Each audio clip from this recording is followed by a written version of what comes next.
여러분들에게 기조 강연의 초대를 받아서 아주 큰 영광이고, 무슨 말씀을 드려야 될까 어제 좀 고민을 좀 했는데, 주제를 왜 다시 리학인가로 하여튼 잡아보았습니다. 제가 지금 책에 적혀 있는 것들은 도산 서당을 거니는 퇴계 선생의 풍모와 풍경을 개략 스케치해 본 거고요. 아마 돌아가셔서 읽으면 아마 그 무슨 말인지는 거의 다 감을 잡을 수 있으니까 특별히 아마 제가 따로 강의를 안 드려도 될 것 같고요.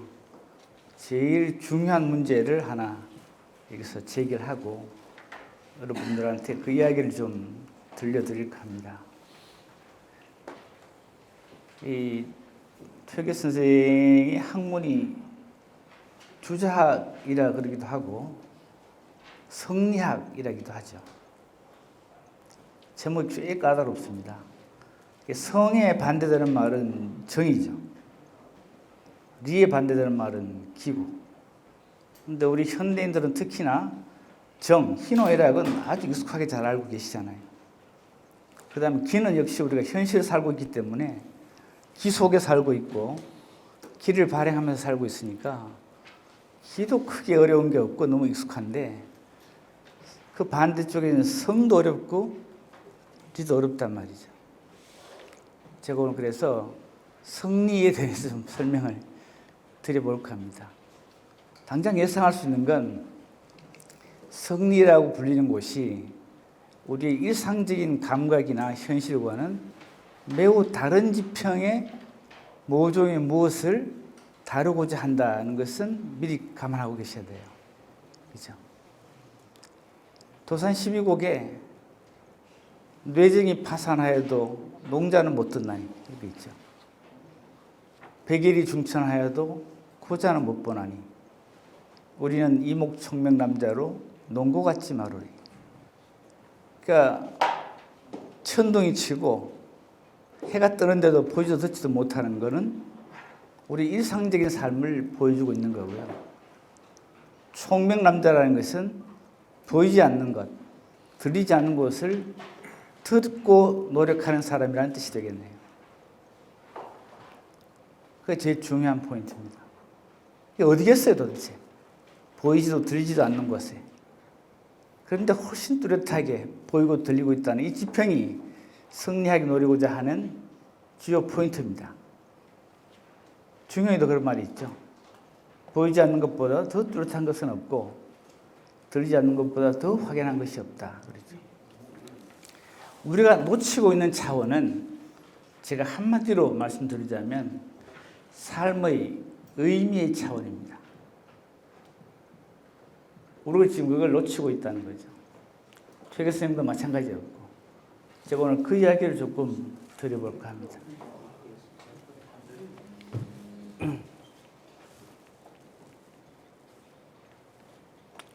그 20세기의 역사를 보는 시각은 실학이 담당을 해왔죠. 실학은 그 실질적인 학문이라는 거죠. 그러니까 삶의 보탬이 되고 도움이 되는 실질적인 학문. 과학, 기술, 경제 등을 둘러싸고 있는 일반적인 하여튼 실용 학문을 실학이라고 부릅니다. 이 기원은 후쿠자와 유키치라는 일본 근세 사상가예요. 이 양반이 문명론의 계략이라는 책에서 유학자들처럼 고전을 읽거나 어려운 한문을 붙들고서 실험할 것이 아니라 실용적인 학문에 매진하자. 그리고 이제 권고를 했어요. 일상생활과 긴밀히 연결되는 실학. 가나를 익히고 편지 쓰는 법을 익히고 회계장부 쓰는 법을 익히고 주파 넣는 법, 저울을 재는 법을 배우라 라고 권고했죠. 이 컨셉이 20세기 조선에 그대로 들어왔어요.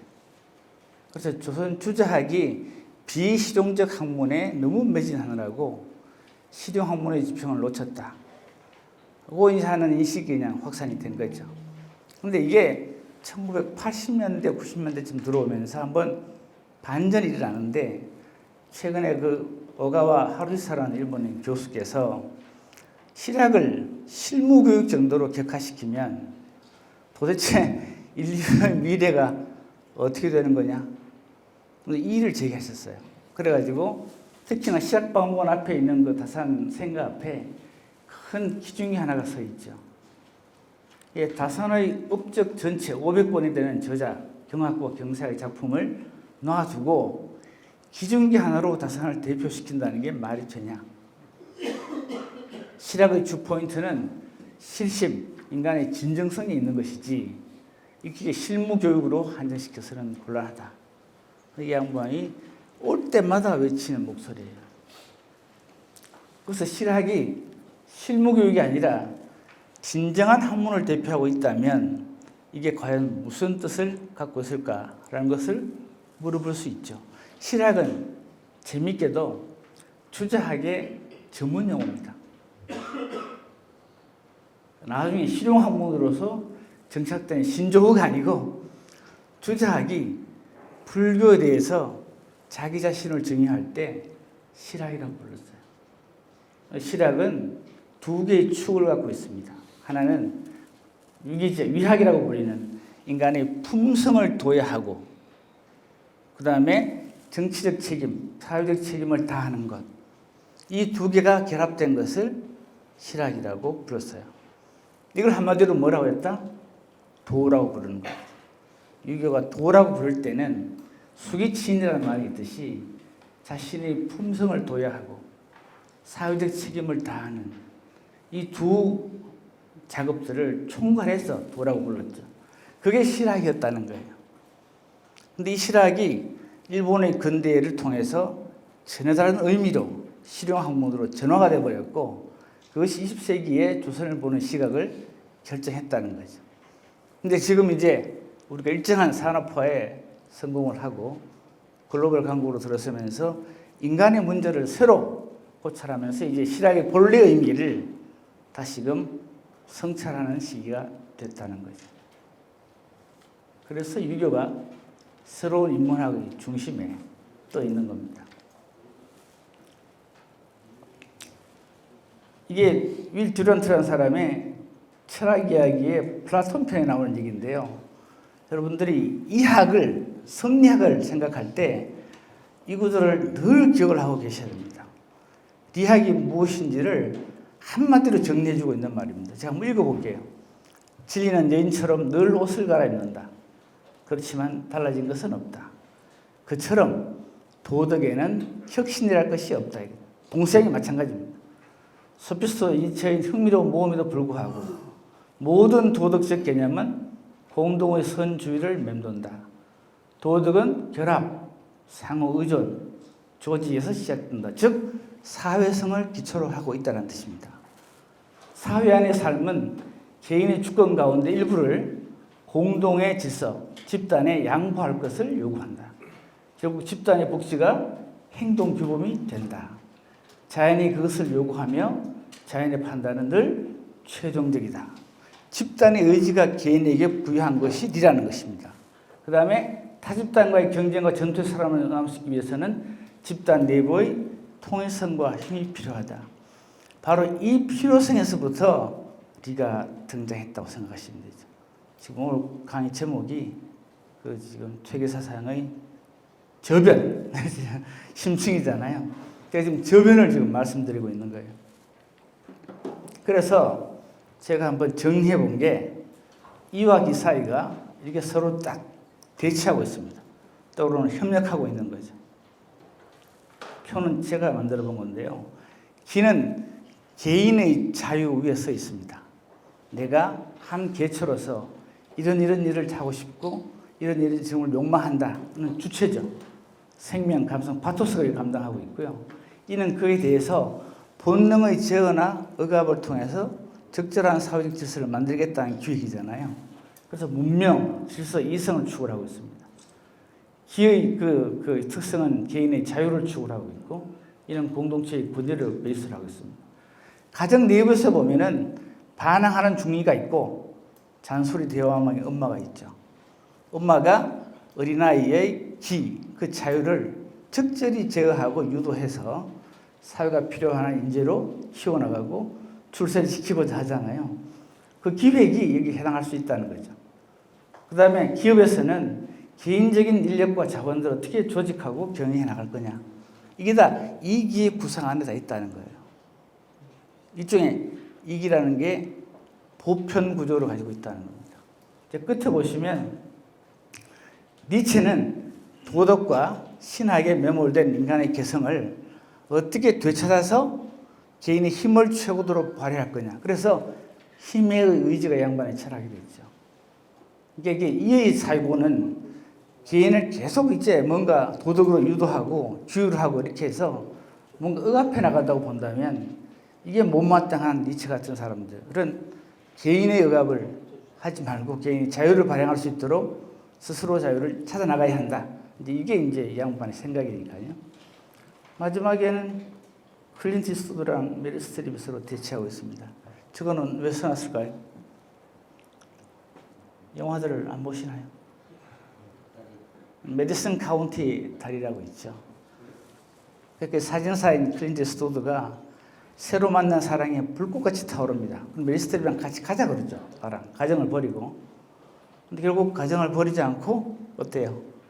가정을 다 키워놓고서 맨 나중에 일종의 사랑을 갖다가 찾는 것으로 마무리되죠. 그러니까 개인의 행복과 사랑이 지금 클린트 이스트우드가 추구하는 기회사고라면 가족과 책임이라는 것이 이게 메릴 스트립의 그냥 기본 선택이라고 볼 수도 있습니다.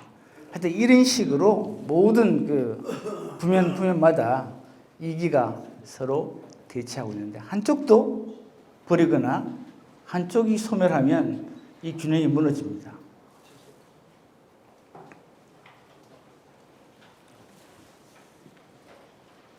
이 리를 최초의 전범으로 보여준 사람이 공자죠.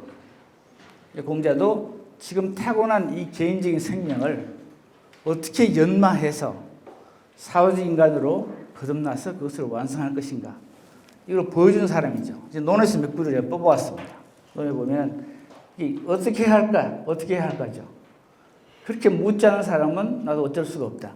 지금 현대는 여러분, 지금 우리가 기에 충실한 문화이기 때문에 생명을 발양하고 충족시키고 욕구를 충족하고 출세하고 나를 갖다 키워나가는 것이 지금 위치의 목적이 되어 있는 거죠. 그 외에 또 다른 목적의 지평이 있지를 않다고 볼 수 있죠. 만약 그걸 물으면 굉장히 지금 이제 회의적인 인간이 될 것이며 사회적으로 좀 뭔가 문제가 되는 스타일이 될 수 있습니다. 안 물어보는 거죠, 지금. 삶의 의미와 목적에 대해서는 본격적으로 묻지 않습니다. 근데 지금 공자도 당대로 살면서 어찌 할까라고 묻는 것은 삶이 아직도 가야 될 방향과 목표가 있는데 내가 제대로 찾고 있지 못하다는 얘기가 되는 거죠. 그걸 찾아 나가서 평생을 일군 사람이 공자고 그게 학으로 완성된 거잖아요.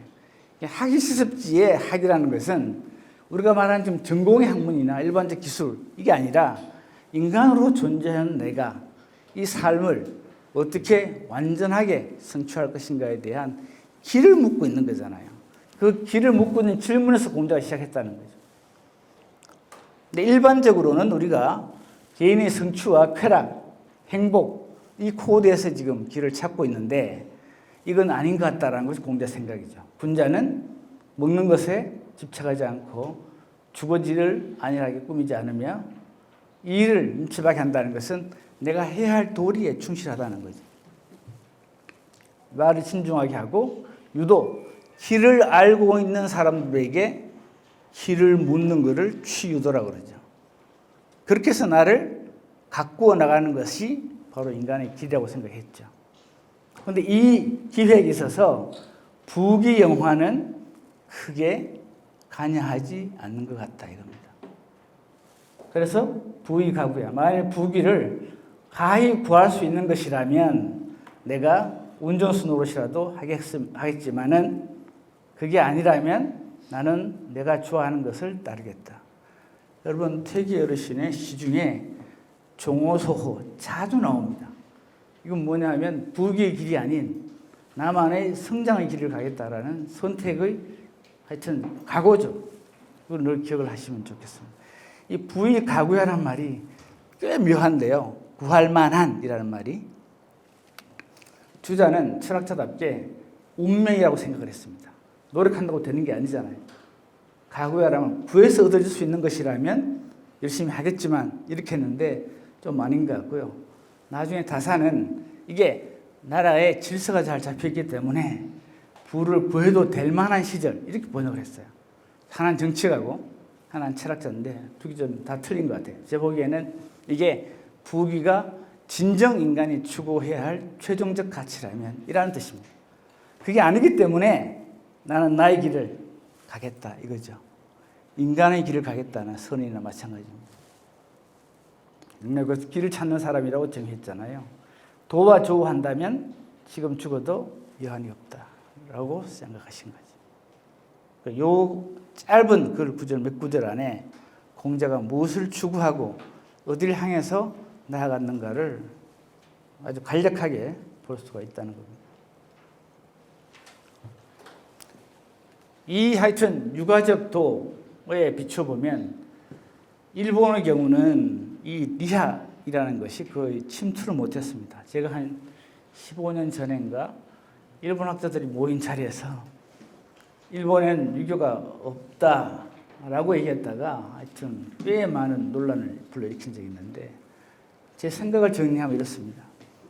리라는 것은 삶의 새로운 가치에 대한 인식인데 이게 지금 일본 쪽에서는 워낙 정물적이고 현실적이기 때문에 후쿠자와 류의 실학에 익숙했기 때문에 리학은 상당히 좀 낯선 학문이 될 수밖에 없었다는 거예요.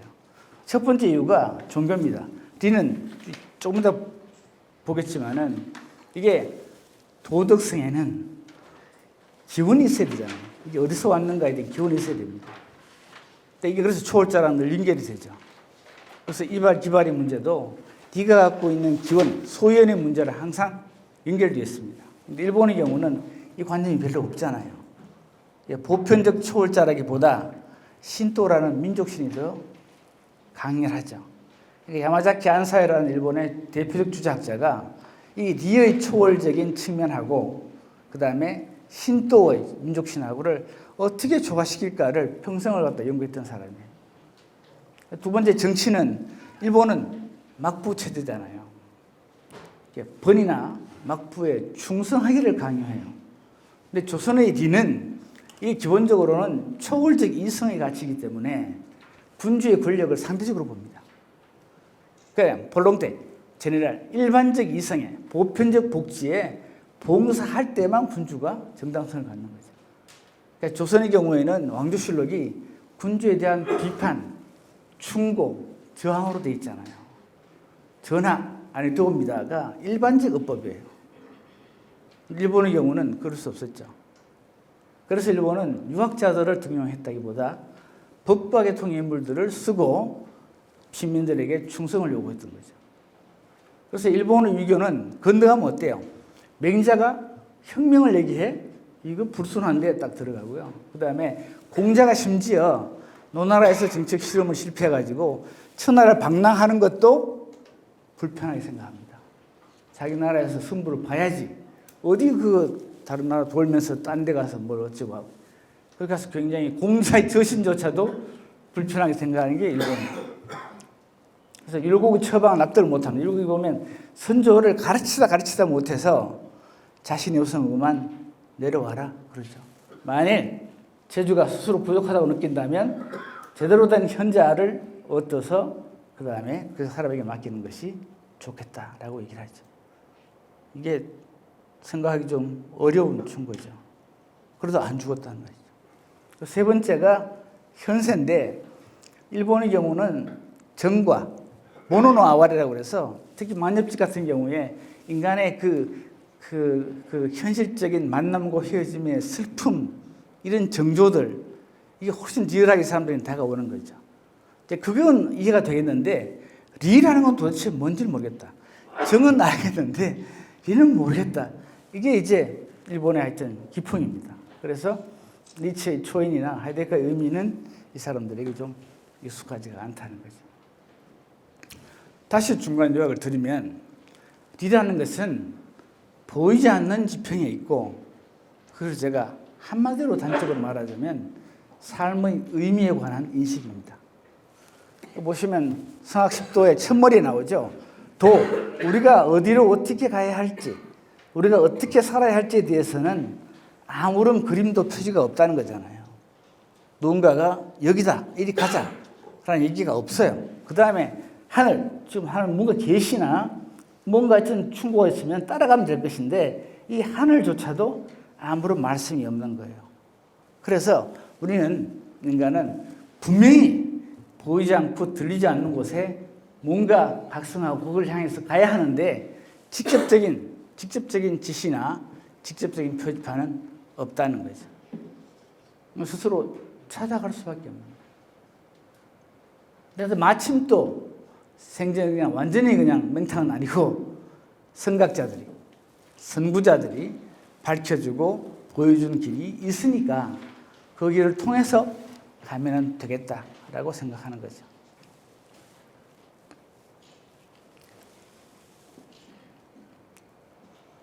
두 번째가 이제 이학의 논점인데요.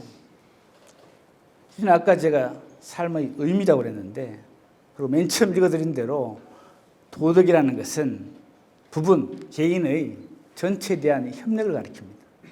그렇죠. 근데 이 모럴 센스를 누구나 우리 갖고 있는 거죠. 그러니까 이게 어디서 왔느냐? 이게 지금 중요한 질문입니다. 근데 이 도덕감이 외부의 강제라면 납득이 된다 이거죠. 법과처럼 너 개인은 싫겠지만 사회를 위해서 네가 좀 협력을 해주고 봉사를 해줘야 되겠어. 그리고 네 권리를 일정 부분 양도해 라고 해주면 좋겠는데, 유학의 핵심은 뭐냐면 이 전체에 대한 협력이 자발적으로 이루어진다는 거예요. 이걸 소셜 인스팅트, 사회적 충동이라고 그러죠. 사회를 의식하고 전체를 고려하는 마인드가 인간 내부에 존재하고 있다. 이게 유교를 그래서 법과랑 갈라지게 한 지점이죠. 근데 사람들이 어디 있어? 이렇게 물을 수 있는데, 그래서 도심유미, 지금 인심, 위태로운 개인적인 충동과 다르게 이 사회적 욕구는 굉장히 미미하고 은미해서 잘 보이지가 않아. 그리고 미약해라고 그러죠. 근데 여기야말로 사실은 인간 내면의 기초가 있고, 이거를 무시하면 심각한 문제가 도래할 거다라는 것이 이제 이학의 발상입니다. 이 도덕감이 그러면 어디서 왔냐고 묻는 거죠. 뒤에 특성으로 거론되는 것이 소당연지 칙이 있고요. 소연지 고가 있죠. 소당연지 칙은 우리가 현실에서 사람들 관계에서 어떻게 행동해야 될 것인가에 대한 규율을 맡고 있는 거고요. 근데 왜 그렇게 해야 되는가에 대한 기원, 모르면 우리도 항상 기초로 원초적 올라가는 거죠. 그래서 퇴계 어르신이 성악 10도를 만들 때도 태극도부터 먼저 등장하는 거예요. 우리의 도덕적 감각이 어디서 유래했는가에 대한 기원을 찾아보겠다는 겁니다. 그걸 태극이라고 불렀죠. 태극은 그래서 기독교나 이슬람 쪽에 신학과 굉장히 닮았어요. 왜냐하면 기원을 따지고 있으니까. 그래서 중국에서는 형이상학이라고 그랬는데, 형이상학은 우리가 지금 있는 형체화된 것들의 기원, 그 위에 있는 기원은 무엇인가를 묻는 학문이죠. 그런데 이 신하고 영 이웃사촌이에요. 그래서 기독교랑 얘기할 게 꽤 많죠. 기독교가 인간을 창조하고 거기에다가 도덕률을 부여한 것이 신의 의지라고 말하는데, 지금 그런 인격적 초월자는 글쎄 아닌 것 같은데 라는 것이 주장의 믿음이에요. 분명히 어디선가 왔는데 그것은 인격이라고 하기는 좀 어렵다. 이게 주장하고 신학을 갈랐죠. 그다음 두 번째가 이게 어떻게 우리 내부에 장착이 됐는가 라는 것이 이제 질문이 두 번째죠. 세 번째는 이게 지금 그 도덕적인 본능 가지고 우리가 현실을 과연 장악할 수 있을까라는 회의가 법과적인 긴장을 지금 유발하게 된 거고요. 자, 제가 드린 말씀이 약간 생소할 수도 있는데요. 최계일신이 평생을 신명처럼 믿고 엄부처럼 공경했다는 게 책이 심경이죠. 심경에 고연 4까지 있는데 권위를 정리하면 요 몇 줄로 정리가 됩니다. 제가 한번 읽어볼게요. 1장은 인심도심의 구분이 나와 있고요. 2장이 상제가 너에게 임하시니 의심하지 말라 들어가 있어요. 이게 도덕률로 나타나는 거죠. 두 번째가 그분은 늘 여기와 계신다. 이게 성경 읽는 분위기랑 비슷하죠. 내적 성체를 굳건히 지키라. 한사 존성은 외부로부터 침범하고 있는 외적인 자극들이 나의 본래의 그 도심을 흔들지 않도록 애를 쓰라는 거고요. 안으로는 경건을 유지하고 그 경이죠. 밖으로 사회성을 발휘하는 것이 의고 이 둘을 착 같이 밀고 나가면 하늘의 덕에 닿는다고 그랬죠. 그러니까 사회성의 완성이 이 초월적 지평을 갖고 있다는 겁니다. 이게 보편이 갖고 있는 종교적 발상이기도 하고요. 그래서 분노와 욕망을 다스리고 선을 향해서 나아가자. 천성계과. 이게 이제 권유죠. 그래서 불원복은 너무 멀리 방황하지 말고 너희 본성으로부터 너무 멀리 떨어져서 방황하지 말고 본래 자리로 돌아오라 라는 것이 다음 근거고, 공자께서는 자절사 이 이기적 고착 끈질기게 자신을 괴롭히고 있는 자기 육신 이기자의 틀을 고착을 깨고 사회적 책임과 공공성으로 돌아가셨다. 즉 사회성을 완성하셨다라는 거죠. 공자가 공동체의 덕성을 완성하신 분이죠. 그걸 한마디로 극기봉례라고 했어요. 그러니까 저 위에 있는 상제의 초월성에서부터 어때요? 자기 내적 성체를 유지해서 경을 통해서, 그리고 완성된 것은 사회성의 완성이죠. 그러니까 자기 자신과 사회성과 초월성의 삼각대가 같이 결합이 되어 있는 구조로 이야기 짜여 있습니다.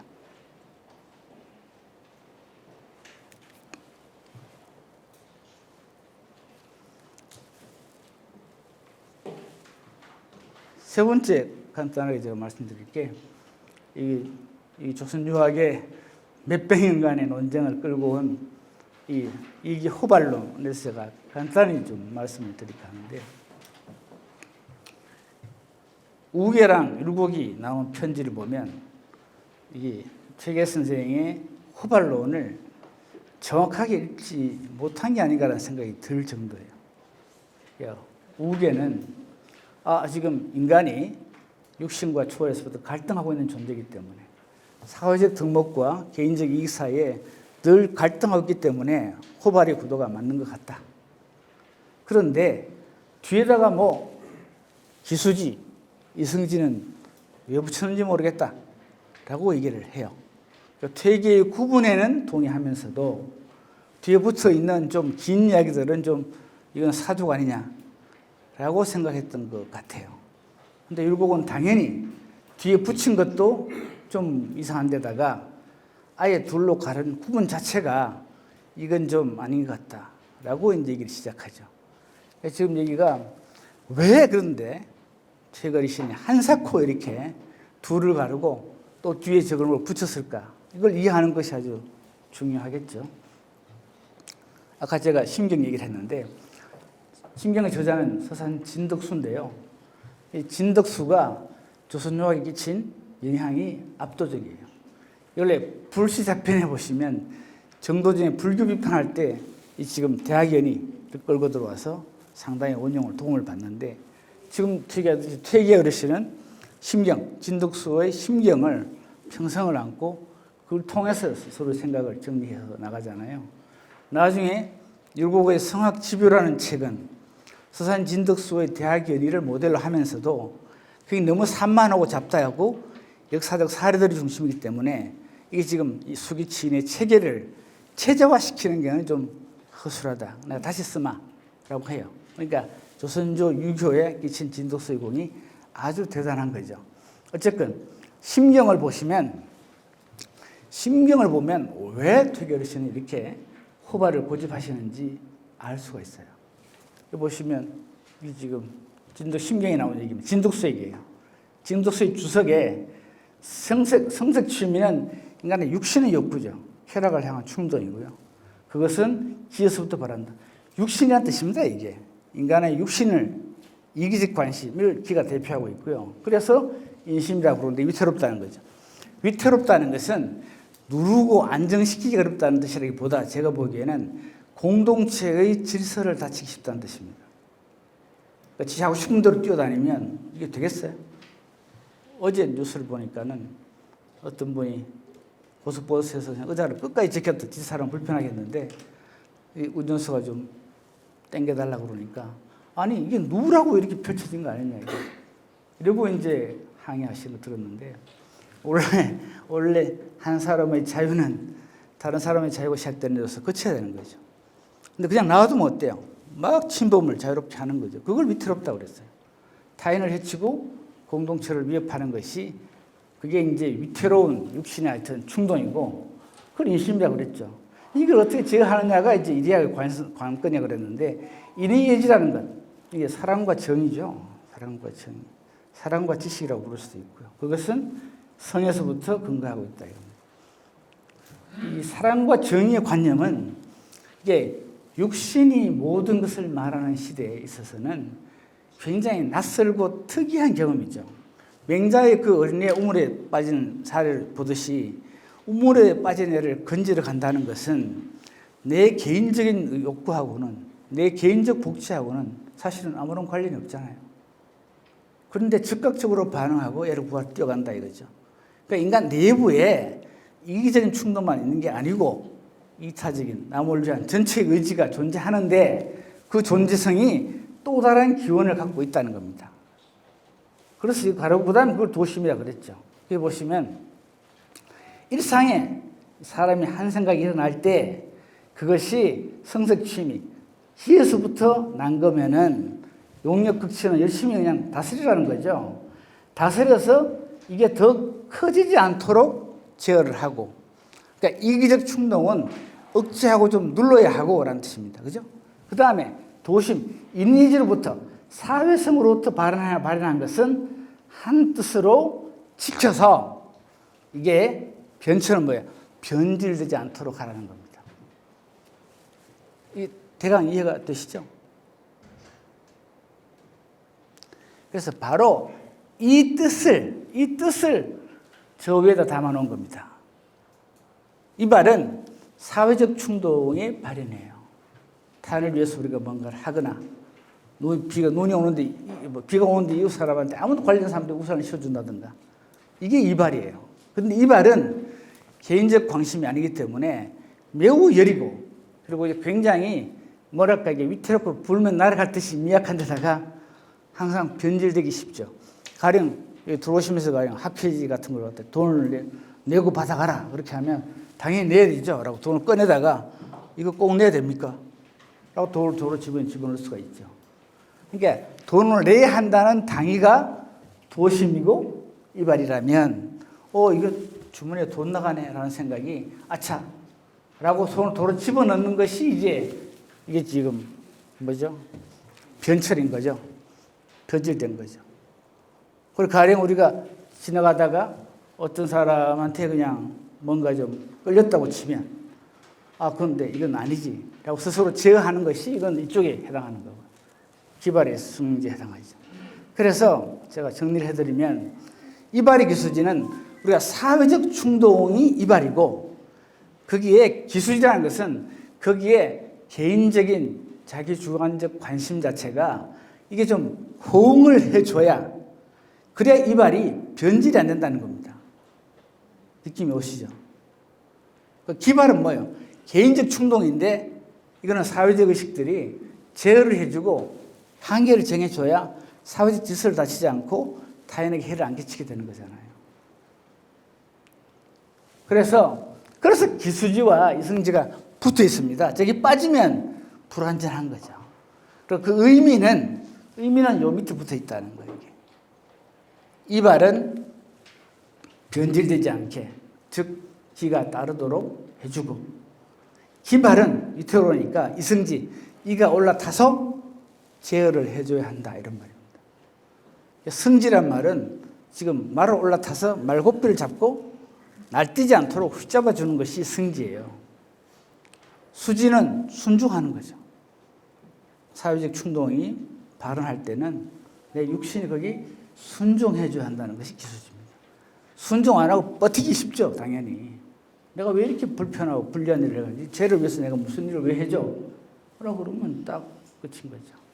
그래서 이 두 개가 같이, 그래서 같은 리지만 하나는 리가 적극적으로 자신을 현시하는 거고, 또 하나의 리는 또 어떤 이기적 자아를 제어하는 이성적 힘이기 때문에 이 두 사이를 구분해야 되겠다라는 거죠. 근데 사실은 이게 우리가 일반적으로 말하는 기발의 이성적 리가 이성이라고 부르는 겁니다. 그래서 아무리 이게 지금 뭐 해도 괜히 옆으로 눈 안 돌리고 그냥 한 여자 한 남자를 보고 사는 거죠.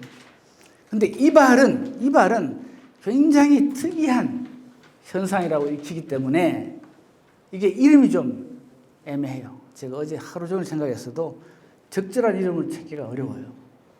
이게 근데 굳이 말하자면 기독식으로 영성 정도 해당할 수 있을까 싶죠. 그러니까 리라는 것이 적극적인 측면에서는 영성, 또 소극적인 측면에서는 이성, 이렇게 구분할 수 있고, 이 둘은 구분해야 마땅하지 않겠느냐라는 생각이 되게 어르신의 생각이었고, 원래 인간이 이 둘의 긴장과 갈등 속에 있기 때문에 이 연습들을 따로따로 해나가야 한다 이거죠. 그러다 보면 육신의 충동이 좀 줄어들고 순화가 되면서 이게 둘이 점점 이렇게 모이기 시작할 수 있습니다. 이 모인 자리가 제가 보기엔 이도라고 불리는 자리예요. 적극적인 노력들을 해 나가다가 점점 익숙해지면서 이제 둘 사이가 구분이 잘 안 될 때쯤에 그때 이제 이도라는 말을 하시지 않았나 생각하는 거죠. 이게 볼자고요. 마르쿠스 아우렐리우스의 명상록에 인생의 열매는 왜 우리 삶이 있는가? 우리 삶을 통해서 무엇을 얻을 수 있는가라는 질문이겠죠. 이게 두 가지. 굿 캐릭터. 우리가 좋은 품성을 갖추는 것. 그리고 또 커먼 굿. 공공의 선을 위해서 행동하는 것. 이 두 축이 삶을 통해서 얻게 되는 열매라고 말하는 거죠. 제가 보기엔 이 황제가 유교가 뭔지를 알았던 것 같아요. 수기치인을 그대로 옮겨놓은 말이잖아요.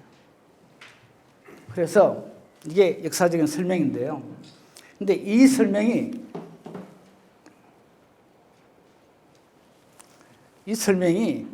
예전에 이런 생각을 하셨고, 뭐 지금은 아니야. 이렇게 하면은 별 의미가 없겠죠. 근데 인간의 본성이나 존재는 생물학적으로는 수십만 년 동안 변함이 별로 없죠.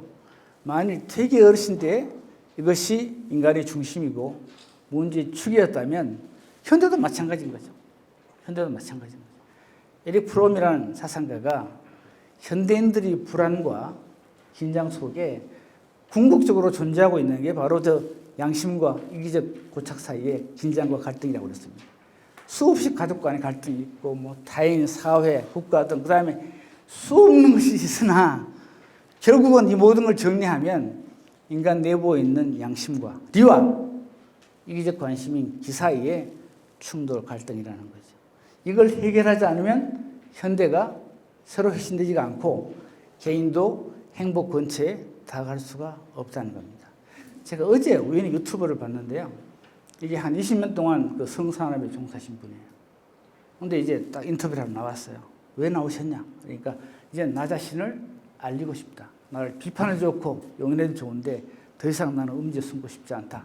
그리고 마지막에 하고 싶은 얘기가 뭐냐 그러니까 그동안 기다려서 고맙다고 나 자신에게 말하고 싶다는 거예요.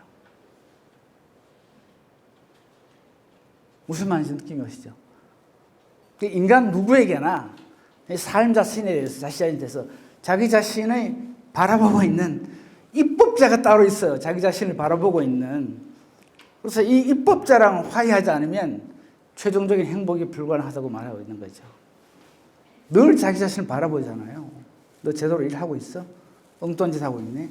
그냥 저지르고 나서도 밤에 잠이 안 오죠. 꿈에 악몽이 시달린다든가. 그러니까 이게 초월적인 상체든 아니면 자기 자신이든 자기를 바라보고 있는 또 다른 자아와의 화해가 없으면 인간의 행복이 불가능할 것이다. 이 바라보고 있는 자신이 리에 해당하는 겁니다. 그러니까 리에 적절한 위상과 힘을 확보해주지 않으면 인간은 불행해질 수밖에 없다는 거예요. 이게 현대의 삶입니다. 인간이 초국돼야 한다 이거죠. 인간이 현재 자체로 만족할 게 아니라 인간은 사다리니까 건너가야 될 존재다 이거죠. 태어남으로 완전한 게 아니라 완전히 성숙해야 비로소 다시 인간이 된다는 거고, 이게 리학이 감당하고 있는 바다 이거죠. 민주주의와 공존 가능한 지구를 위해서도 마찬가지고요. 마지막 챕터입니다. 퇴계 어르신이 쓴 시든가 이렇게 돼 있어요. 전후 1100세, 내 앞으로 1100년이 있었고 내 뒤로는 억만 년이 있을 것이다. 자신의 학문이, 자신의 지향이, 자신의 평생이 한 개인의 우연한 선택이 아니라 인류가 감당해야 될 최종적 몫이라고 지금 말하고 있는 겁니다. 이걸 피레니얼 필로소피라고 했어요. 여러분들 그 자명이 적혀있는 아사고인 그러죠. 옛 사람들은 내 길을 미리 앞서간 사람이고 거기다는 꽂혔다고 그랬잖아요. 그게 영진해세라는 것은 앞으로 올 세월에 나를 돌아보지 않을 사람이, 돌아볼 사람이 있지 않겠는가라고 말하는 것은 자신의 학문과 이 길이 영혼의 가치를 갖고 있고 행복해지기 위해서는, 건전한 사회를 만들기 위해서는, 그래서 최종적으로 문명의 전체 기획이 내가 걸어온 삶에 기초를 두고 있다라고 자부하신 거예요. 이게 옛날 얘기가 아닌 거죠. 영원한 이야기라는 겁니다. 우연히 제가 작년에 상 받을 때 여러분들에게 받은 명패 시예요. 이게 고인들 쓴 책 안에 성현들을 마주하고 있죠. 허명은 정신이 완전히 불순물을 비운 상태를 허명이라고 그럽니다. 이 장자에서 끌어온 메타포인데요. 초연에 앉아 계시다는 거죠. 매창, 매화 핀 창에는 다시 봄 소식이 올 것이라는 거고요. 그래서 검은고 줄이 끊겼다고 탄식하지 말라 이거죠. 검은고 줄이 끊겼다는 건 더 이상 이 학문에 관심도 두지 않고 이 길을 따라가려도 하지 않는다는 세태를 말하는 거죠. 이게 예외적인 학문이기 때문에 사람들이 잘 안 돌아보는데, 그렇다고 이게 영 끊겨버린다 이런 법은 없다 이거죠. 왜냐하면 인간의 기본 조건이 뿌리박고 있기 때문에 한겨울이 지나면 다시 매화가 피듯이 20세기의 물질의 시대가 한계에 다다르면 21세기의 마음의 시대, 다시 매화가 다시 피게 되어 있다는 겁니다. 지금 그래서 매화 피는 시절을 한 12월쯤 되나요? 그 시절을 지금 우리가 만나고 있는 중이다. 이렇게 생각하시면 될 듯합니다. 강의가 조금 길어지고 좀 전문적인 것도 한데, 하여튼 기본적으로 하여튼 리학이라는 것이 역시 문명의 보편적인 하여튼 코드라고 생각하시고 계속 퇴계학 공부를 하시고 무엇을 말씀하시는 건지를 좀 익히는 그런 훈련에 더 매진하셨으면 좋겠습니다. 강의 마치겠습니다.